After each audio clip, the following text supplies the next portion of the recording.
Welcome to Picks with the Professor, the sports betting show hosted by a real statistics professor. This is Major League Baseball for Wednesday, June 12th. Recording this here on Tuesday afternoon. So as I've constantly mentioned, never know where these lines are going to go. All of these picks are available as I make them and before I even record to everybody on Dub Club.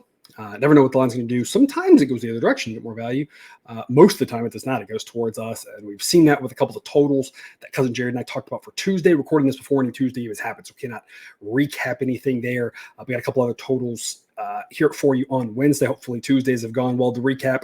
Yesterday gave you the Friday, Saturday recap. Now giving you the Sunday, Monday recap. And folks, things just keep going well. I don't really know what else to say at this point other than if you're not with us on Dub Club, you're missing out on a lot of money. You're going to invest a little bit of money, but you're going to make more back here. The play of the day just continues to roll along.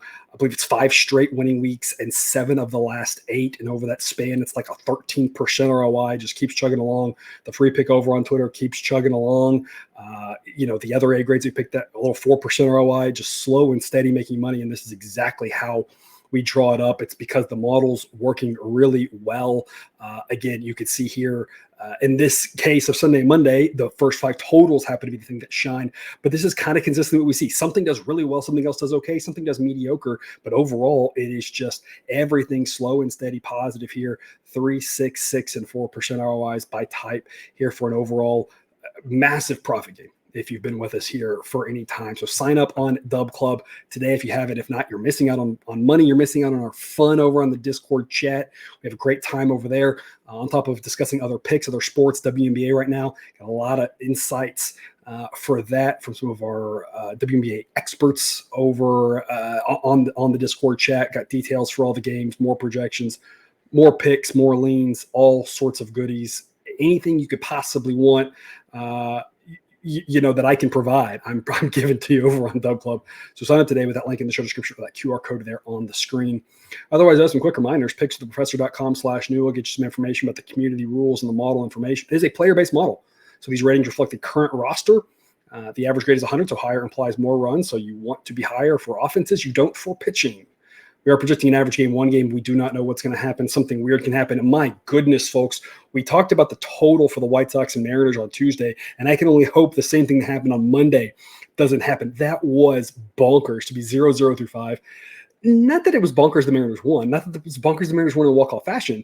The fact that the White Sox were up 4-0 in the 8th inning, didn't cover 1.5, nothing through 5, the total flies over at a 12-run game because the White Sox bullpen. There's a lot of discussion in the comments. And yes, I've got the White Sox bullpen rated dead last in baseball, so we know they're terrible. But the point is, they aren't that bad every game, right? If they were that bad every game, their rating would be like in the 200s or something. They are better than that. That was just a weird game. So one game, we do not know what's going to happen. Again, hopefully, since we got the under here for you on Tuesday, hopefully that doesn't have a repeat performance. But we're always talking about average games. Sometimes teams are going to overperform. Sometimes they're going to underperform. And that long-term thinking is what helps us profit. It's the way the sports books look at it. It's the way the sharpest minds in this game look at it. And that's how we want to look at it too, because we always want to find people who are having success and model what we do after them. All right. As always, though, of course, take what you like and leave the rest. Last but not least, we would like it if you would like this show. That would help us out a lot. We got a bunch of afternoon games here on Wednesday, a great day of baseball. Going to start off at 2 p.m. Eastern with the Blue Jays and the Brewers. Open roof on this one, mid-80s. It's going to be warm. Ball's going to be flying. Open roof because there is no air conditioner in Milwaukee. There's only a heater. So if the roof was closed, it would get really stuffy in there. So as we get into the summer and the warmer days, we end up with situations where the ball starts to really fly in Milwaukee. The park factor there is pretty run-of-the-mill, but you really have to just check out the weather, what the roof's doing on that one. So a warm day in Milwaukee, just keep that of note. We're not going to talk about the total, though. We're going to talk about the side. Chris Bassett and Tobias Myers. Bassett's been very okay. 3.80 ERA, FIP right with the xFIP a little bit higher. Pretty solid pitcher. Nothing really special to talk about. No unique insights. Tobias Myers, 4.15 ERA, FIP a little bit higher, but xFIP right in that ballpark. Not a very good pitcher. Really, the difference is that's the only spot where the Brewers have a weakness, and their bullpen continues to look pretty strong, especially when you think about, let's go dive deeper a little bit. You got a guy like Brian Hudson who tends to pitch every third-ish day and give the team a couple innings. He's a perfect guy to come in behind a guy like Myers, and the model sees the strength of that Brewers bullpen, how much depth they have. Their top relievers and their overall depth relievers both get an 89 grade, and says, the fact that Myers isn't a great pitcher and is behind Chris Bassett is offset a little bit by that. Also offsetting that, the fact that the Brewers are at home, the Brewers offense is better as the Blue Jays offense has been flirting around the middle of the pack with regards to offense in Major League Baseball here for the last month or so. Massively disappointing. Of course, we've long talked about that. And the Brewers offense looks really good. Exactly how good or bad the Brewers and Blue Jays offenses are, I'm not actually sure. The Brewers offense is definitely on the rise. Maybe they're a little better than the model realizes. Maybe it's been a little bit of good luck. Maybe they're not that good. I'm not really sure. Maybe the Blue Jays offense is better. I'm not really sure. There's no exact science to this. What we can say is the Brewers offense is better. How much better, maybe a question, but it's definitely better. The Brewers have the edge there. They definitely have the edge at relievers, but the Blue Jays relievers have struggled. Sideline says the Brewers win this 55% of the time, making the threshold for a good play minus 110. We're going to kind of lock in the Brewers. Minus 109 for a nice little afternoon play in about a pick-em according to the sports books, but a game the model thinks the Brewers should be favored in. We're going to go to a total here at 4 p.m. Eastern. A's and the Padres will be a 1 p.m. local start. Ball does carry a little bit better there during the day, and at night is when the ball really dies down, especially here in the month of June in San Diego. But a slight breeze blowing in, mid-60s, and what's still a very pitcher-friendly ballpark. We still think it's going to be tough to score runs there. Maybe not quite as tough as Seattle, but still not a very high-scoring environment. And then you've got Hogan Harris, who's looked pretty good so far in his 20 innings of work with a 2.21 ERA. Now, his underlying metrics are a little bit higher than that. He's not a great pitcher, not as good as that 2.21 ERA, but he's not bad. So far this year, the xFIP in the low fours. He projects in the low fours. That's respectable. The Padres offense is really good, and that's, of course, where you hold your breath because the Padres put up, I believe, 6 runs on the A's on Monday night. But when you've got Michael King on the mound for him and one of their more reliable starting pitchers this year, one of the few that could stay healthy, 3.58 ERA, 3.78 xFIP, pretty solid against an A's offense that has left a little bit to be desired. Both these bullpens aren't amazing, but they're not White Sox level bad. And again, a lot of this is about the park. The model's projecting 7.5 runs there. I like under 8. The two most likely outcomes of this game are 7 and 8. The next most likely outcome is either 6 or 9. The issue, of course, there is that 6 turns into 7 if it's 3-3, but that's not a problem for us because we still win with the under 8. So there's a lot of ways this wins or pushes. There's a lot of value here at under 8, minus 115.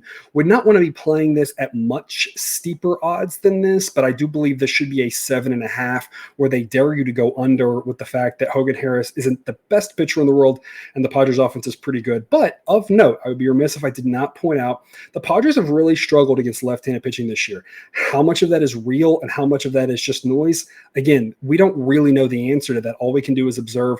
I think to some extent it might be a little bit overblown. I don't necessarily think they're going to struggle all season against lefties, as right now their offense doesn't really look to be misbalanced lefty-righty. They seem to be pretty balanced with regards to the average major league lineup with regards to how their handedness works.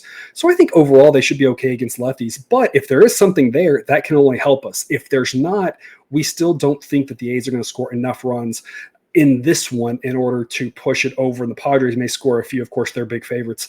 But in general, we expect not a ton of runs in that park, even though it is a daytime game, under 8 to play there. Braves and the Orioles. Going to be a slightly warm night in Baltimore, not nearly as hot as course of the summer, but starting around 80 degrees, still finishing in the mid-70s, a slight breeze out, maybe a little bit across. This park's been a pitcher-friendly ballpark for the most part since they moved the left field back. We're giving a slight ding to the number of runs here, but we still expect a lot of runs for 2 main reasons. Despite the Braves bullpen being incredible, the Braves offense, as much as it struggled this year, is still a solid offense. It's still good, just not great. Even without Acuna, it's still solid. The Orioles offense has been fantastic and has now risen to number 3. I believe they were able to take over the Astros because of the fact that Kyle Tucker, who's one of their best hitters, went on the IL. But as the biggest point of this one is these starting pitchers kind of stink. Schwellenbach's a guy I've questioned from the beginning why in the world he's even in the Braves rotation. Looks like they're going to a 6-man now. Hurston Waldrop looked much better than Schwellenbach looked. I know things fell apart for him in the 4th inning, but the first innings, he actually looked like a major league pitcher. Schwellenbach's not really looked like that. And that's not to say he can't be a good pitcher one day, but when the Braves have gotten really deep into their starting pitcher ranks, and at this point, I think he just needs more time to develop, and I'm sure he'll be fine one day, but for now, it is not good. In his 2 starts, he's made less than 10 innings, 8.38 ERA, and while it's not that bad, an xFIP in the mid-4s, a FIP in the low 5s, you have very little faith he can do anything against a really good Orioles offense. And Cade Povich, who's a prospect for the Orioles, didn't look very good in his first start either. 5 1/3 innings, did give up a ton of runs. Even if you ignore the runs, as we long talk about, ERA is not the best predictive metric because it assigns all the blame to a pitcher or fielder when that's almost never the case, other than certain situations where it is. And those are the cases that we capture with FIP and xFIP. But in that one start, and while it's not a huge sample size, his FIP and xFIP are both in the 7s. With prospects, they tend to not do well. We're always a little surprised when a prospect comes up and does really well right off the bat. It usually takes them a little bit. The Jerry Jones of the world, the Paul Skeens, which we knew he would be special. Some of those guys are rare exceptions. Most prospects are not doing that well when they come up. They come up and they tend to be, according to Sideline, rated in the around -110 range. That's where Drew Thorpe is for the White Sox. He's one of the top prospects in baseball. They tend to hang around there to the bottom of the pack, and that's where these guys look right now. And again, that's not to say they won't be good pitchers one day. They might have a good start here, but they don't look like they're ready quite yet. I'm not overly impressed with them, and they're up against some tough offenses. Again, I'm down on the Braves offense relative to what we thought they would be and what we saw last year, but they still have some pieces. These starters, one of them is likely to get rocked, if not both of them. And while the Braves bullpen is good, when you ask that many relievers to throw this many innings, you're expecting something bad to happen. This is a total that should be 9.5. I have no idea why it's sitting at 9 right now. A tiny bit of juice. We're going to go over 9 at -115 as the model says 9.7. There's a realistic chance this total should actually be 10. A weather update in the morning could change things depending on exactly what that wind does, as if the wind is blowing out to left field like it looks like it's starting to at the start of the game, if it's going to do that all game, this projected total might actually should be closer to 10. So this is one I'm going to get as soon as possible. If you're with us on Dub Club, you've already seen this long ago. Hopefully you already locked it in. If not, hope it hangs around long enough for you to get it, viewer, because I don't really see why it won't be 9.5 by the time first pitch comes here on Wednesday night. Of course, as always, though, shop around. Make sure you're finding the best price, whether it's with totals or sides.